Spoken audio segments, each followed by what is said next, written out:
All right. Hello. Welcome back. Welcome back to the channel. Welcome back to more content and welcome back to more deep diving into these bills with me, Callisto. And guys, there's just so many things here. I just need to when I look at this bill, there's so much language in here that when I look at who the sponsor for this bill is, Mr. Representative David J. Taylor, Republican of Ohio, Districts 2, 119th, 2025 to present. So he's only been in his position for, a year? I'm not surprised that a Republican brought this to the table, all right? Especially a white Republican. Okay, guys, look. Before I get to this, I'm going to say right now we have a lot going on. We have Iran kicking our ass in the war. It's mind-blowing to see exactly how underwhelmingly powerful we are as a country. I mean this in terms of our administration and how much of a strong arm and strong power the U.S. is supposed to be, and then just how much we're getting the floor wiped with this right now. I'm gonna tell you that's karma, though. That's karma, because in no way, shape, or form does this regime not deserve that. But we have that. We have ICE in airports now, tearing their children away from their parents and ignoring passports, disregarding IDs. You know, the norm now, unfortunately. And I know there's a lot of problems with saying it's the norm. I mean, it's the norm in the fact that it's a normal occurrence and that it's not surprising that it's happening. But what I will not say is that it's a norm in terms of the fact that we should accept it as that and as our future from every day forward. No, absolutely fucking not. We fight that. We all fight that.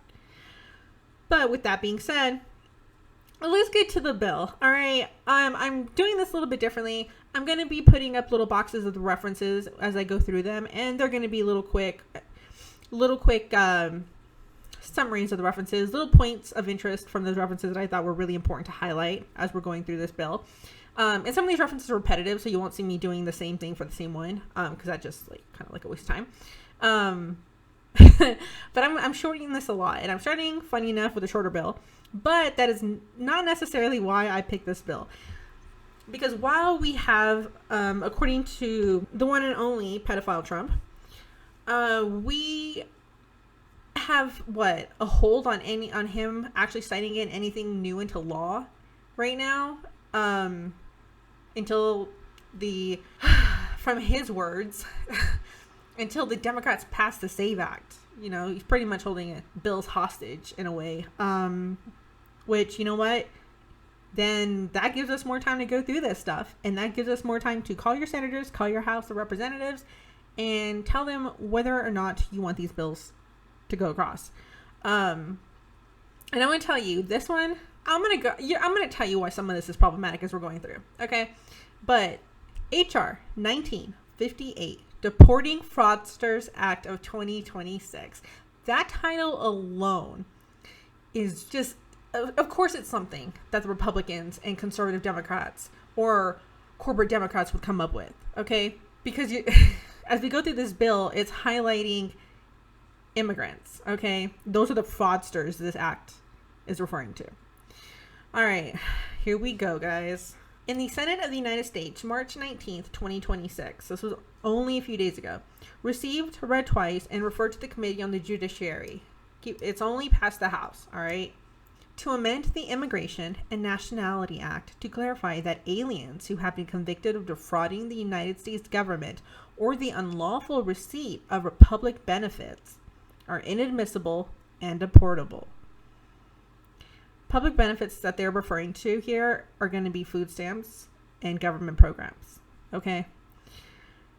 And that's very on par with the whole idea and the whole story of how big of a problem immigrants are in defrauding our states of these public benefits. Okay. This is feeding the propaganda. This is legislation that's feeding the propaganda, that's feeding the inaccurate stories that these Christian nationalists that these pedophile protectors are spreading. This is those stories now taking the form. Well, not now. It's been slowly happening, right?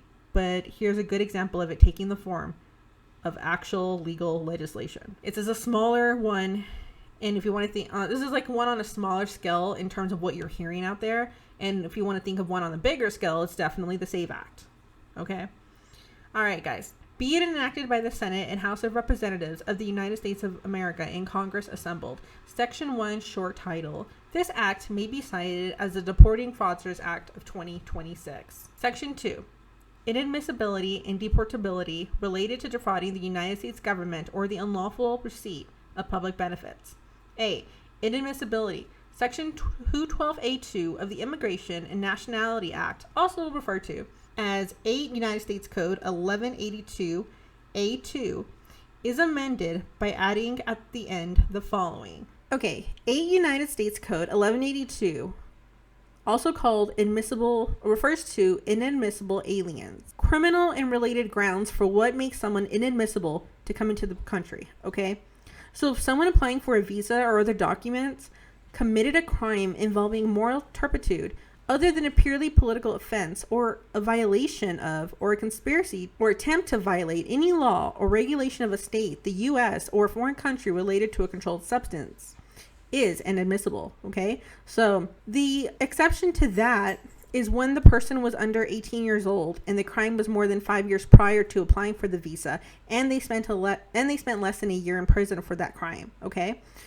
So other reasons for admissibility: intend to engage in prostitution or has within 10 years of application or has engaged or just benefited from human trafficking, okay? That makes you inadmissible as well. Another thing that makes you inadmissible that I thought was very important, and I could just be talking about someone random or a certain Zionist. Foreign government officials who have committed particularly severe violations of religious freedom, which is defined as violations such as A. Torture or cruel, inhumane, or degradation treatment or punishment, or degrading treatment or punishment. B. Prolonged detention without charges. Interesting. C. Causing the disappearance of persons by the abduction or clandestine detention of those persons. Or D. Other flagrant denial of the rights to life, liberty, or the security of persons. Okay? So those are some of the big reasons why immigrants can be deportable. All right?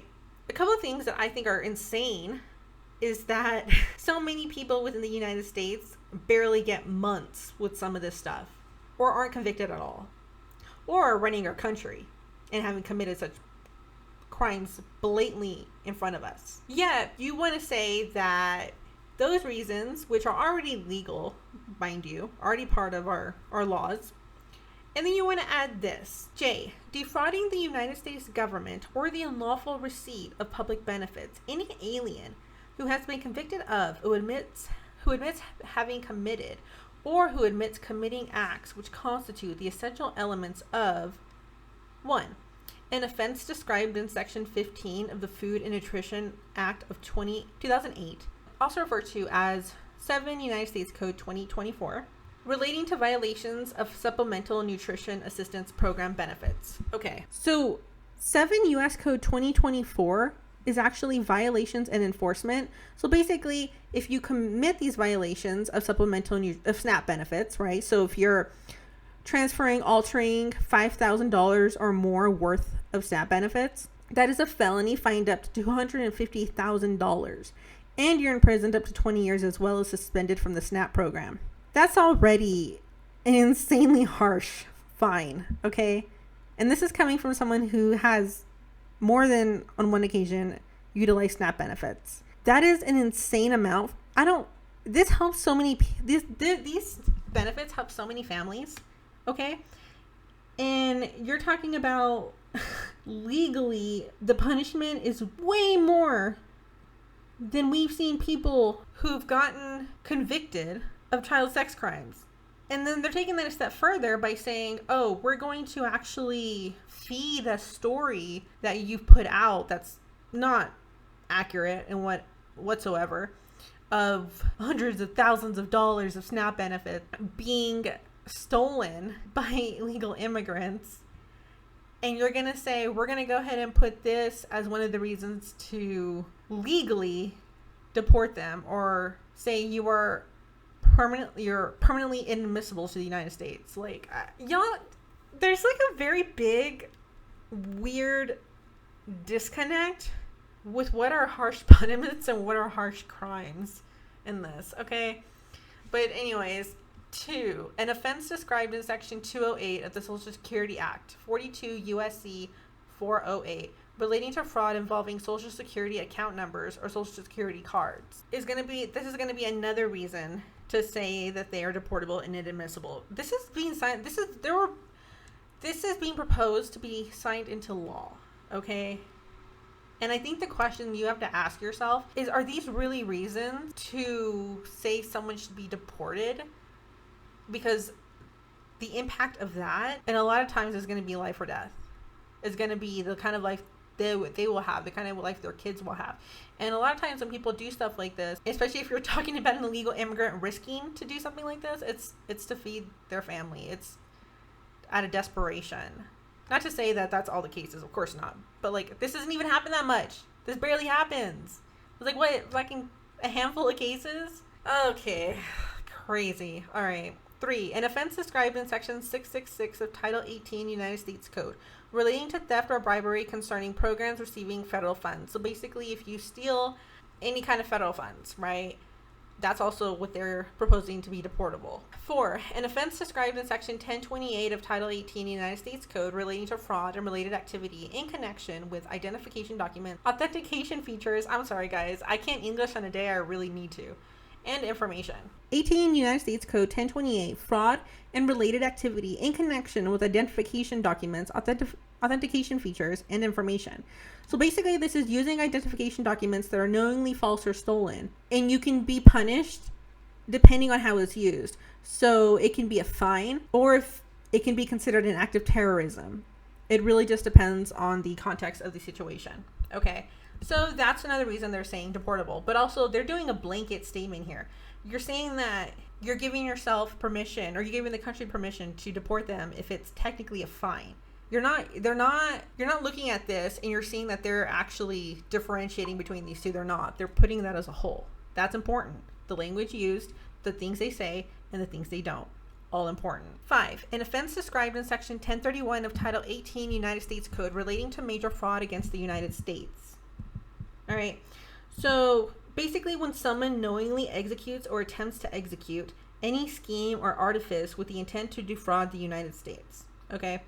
So that's also going to be a deportable offense, because that is what we're talking about here. 6, an offense described under Chapter 63 of Title 18 United States Code relating to mail fraud and other fraud offenses.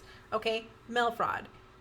Another deportable offense. 7, an offense described in Section 371 of Title 18 United States Code relating to conspiracy to commit offense or to defraud United States. Okay, so basically, it's what it's saying here, or what it's referencing here, is 18 U.S. Code 371, conspiracy to commit offense or to defraud United States.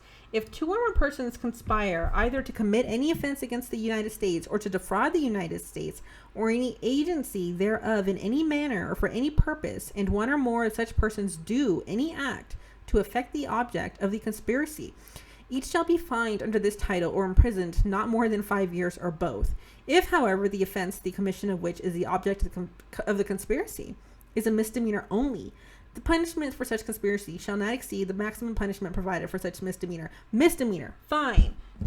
That's what is for a U.S. citizen. Yet here we want to say that this is deportable and inadmissibility for an illegal alien, or for an illegal immigrant, or for, here's more importantly, and here's something that we're really missing as we're going through this stuff, guys. A person with a family, a person trying to find and make their way to better circumstances than where they're coming from. Because that is the majority of people trying to come here. Okay? Not to mention, when the United States does, commits war, that that kind of makes it hard for other places to be safe, and they're going to leave, and they're going to try to come here. And other places, of course, but here as well. You notice how that's like a little circle? You notice how that's like a little pattern there? It's like you make the mess and then you refuse to clean it up. And then you also try to justify not cleaning it up in the mess you made. Like that's just what they're doing. That's what this regime is. That's like the nice way. That's putting it the nice way, okay? All right, look. Next. 8. Any other offense that involves defrauding the United States government or the unlawful receipt of a federal public benefit, as such term, is defined in Section 401C of the Personal Responsibility and Work Opportunity Reconciliation Act of 1996, 8 U.S.C. 1611, or a state or local public benefit, as such term, is defined in Section 411C of such act, 8 U.S.C. 1621. Okay, so the public benefit that they're talking about here, we see a reference. Okay, first of all, in 8 U.S. Code 1611, that first reference is talking about aliens who are not qualified aliens and eligible for federal public benefits, okay?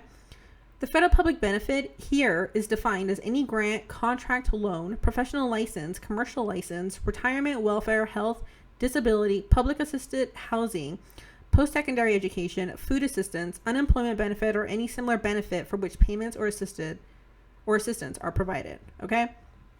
So when they talk about public benefit, that's what they're referring to. All of those kind of programs. And then 8 U.S.C. Code 1621 is referencing aliens who are not qualified aliens or non-immigrants and ineligible for state and local public benefits. State authority to provide for eligibility of illegal aliens for state and local public benefit. A state may provide that an alien who is not lawfully present in the United States is eligible for any state or local public benefit for which such alien would otherwise be ineligible under subsection A only through the enactment of a state law after August 22nd, 1996, which affirmatively provides for such eligibility. So anybody that could be seen as misusing, or, in this case, make a mistake, because when I think about this, I also think about how many justifications that ICE gave or DHS gave for deporting someone because it was a paperwork error. That was just as much on our end to not identify as it was on theirs. And that was deportable. And you got to think about what these things are adding are going to do, what they're going to allow for, the precedents they are going to set. 9, a conspiracy to commit an offense described in clause 1 through 8 is inadmissible. So basically a conspiracy, like a plan as well, to commit any of these. All right. B, deportability. Section 237A2 of the Immigration and Nationality Act, 8 U.S.C. 1227A2, is amended by adding at the end the following.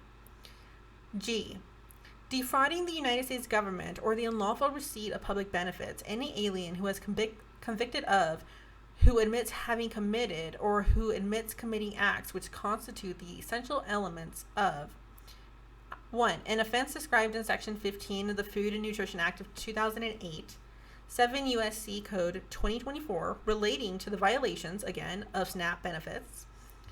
So keep in mind, Part 1 was admissibility and Part 2 is deportability, but they're both talking about the same thing. They're both referencing the same occurrences. 2, an offense described in Section 208 of the Social Security Act, 42 United States Code 408, relating to fraud involving Social Security account number or Social Security cards. Again, offenses that would mean life or death for human beings, guys.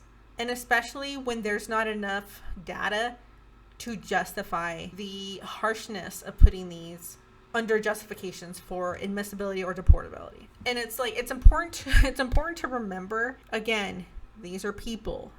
You have how many people in this regime currently protecting pedophiles, currently protecting sexual assaulters? You have, or, it goes to take that a step further, and the people that are actually working for foreign governments and who say that vocally in seats of power in the United States. Okay, you have all of those that should have harsh punishments, but you have a bunch of MAGA defending that, and yet can we not get enough support to see why this is not okay? It's crazy. It is just crazy. When I see this, when I see the list of what they're trying to do, it's just another layer of, here's the thing.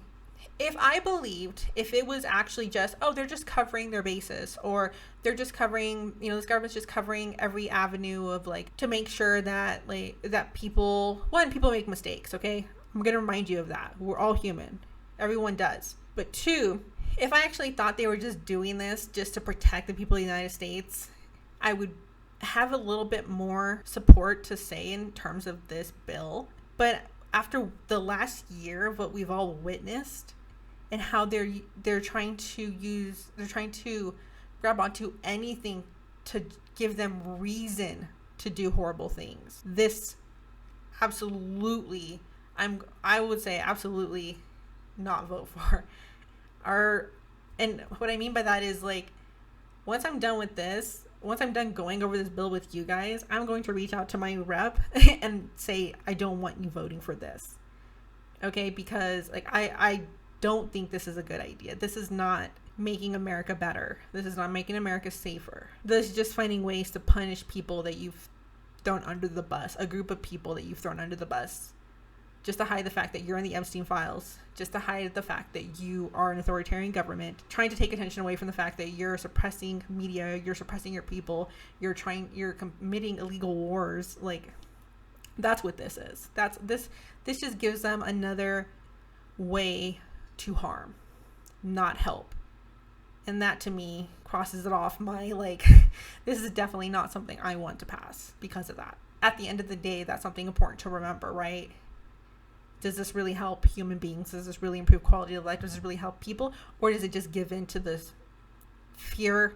And as Trump, using Trump's own word, the fake news this regime has given to each and every one of us. But with that being said, we'll go on to the next one. All right. 3. An offense described in Section 666 of Title 18 United States Code relating to theft or bribery concerning programs receiving federal funds. Again, it's just a repeat of the same offenses that I just described above. 4. An offense described in Section 1028 of Title 18 United States Code relating to fraud and related activity in connection with identification documents, authentication features, and information. 5. An offense described in Section 1031 of Title 18 United States Code relating to major fraud against the United States. 6. An offense described under Chapter 63 of Title 18 United States Code relating to mail fraud and other fraud offenses.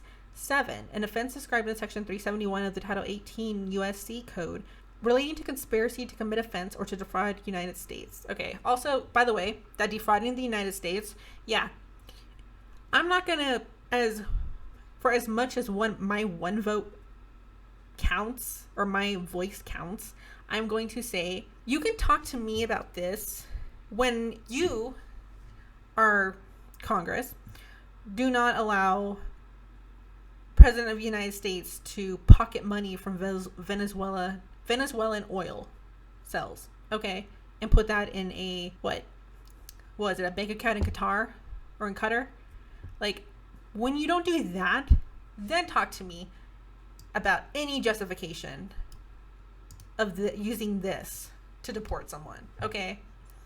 Because yes, as U.S. citizens, we have rights, but we're not special enough to say you can either run free of having done the same thing, or you get a fucking fine. But when it comes to people from other countries, we're gonna throw you back out, and we're not gonna let you back in here when you're coming here for safety, or you're coming here to help your family, or no.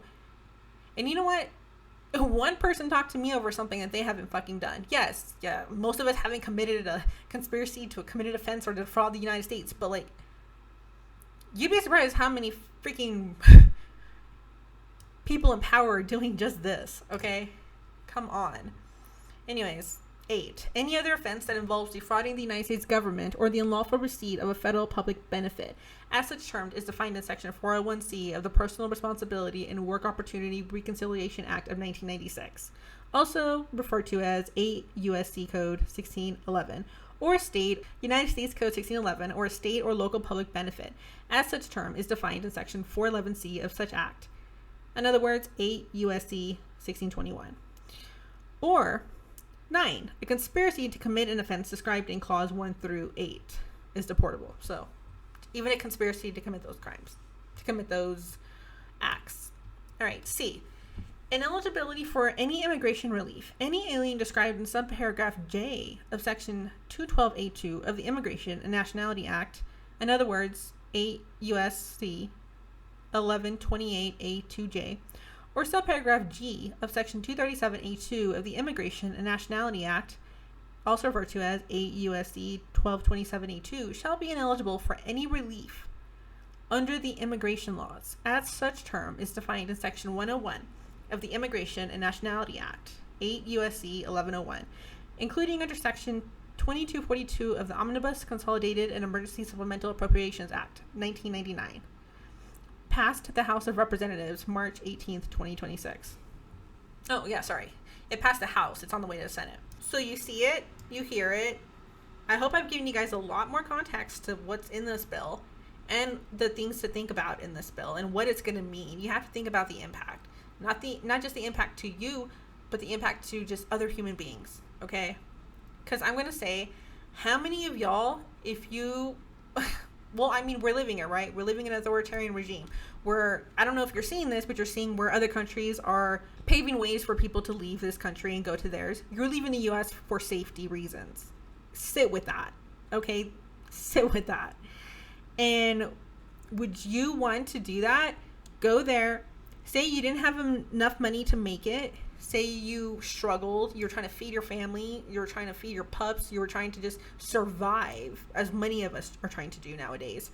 And you did something stupid in terms of theft, bribery, etc. on this list in another country. Would you want them to give you another chance? Or would you want them to just say, okay, yeah, ship them back. And then we're already in the Fourth Reich and you're coming back here and things are just even worse for you. Whether you're a person of color, whether you're part of the LGBTQ community, whether you're a fucking woman, even, because at this point, that's what they're aiming for as well. Like, or you're someone who just has a different religious belief. Guys, I can't. This is what we're setting precedents for. Everything matters that is being done right now. All of these acts matter. It's setting a precedent. It's giving them permission to do what's in these bills. Think about that. Think about those impacts, because that's how heavy this stuff is. Okay? And also, you know what? I'm just going to say, and I'm going to end this video with saying this. Fuck you, Representative David J. Taylor, for not being a better fucking person and trying to pass something like this and eating the propaganda and feeding the narrative of the fact that immigrants are the issue. No minority group outside the 1% is the fucking issue. Anyways, I hope you guys enjoyed this, and I will see you guys in the next video. Also, don't forget, I set up Buy Me a Coffee if you guys want to support the channel. I do different things. I do this. I do commentary before my streams, and then the rest of the stream is actually a chill place. Because we all need that breath, right? We all need that safety place. So show up if you want to show up. Support if you want to support, but I hope at the end of the day this helps you guys learn a little, ask a little, push your representatives to do a little better.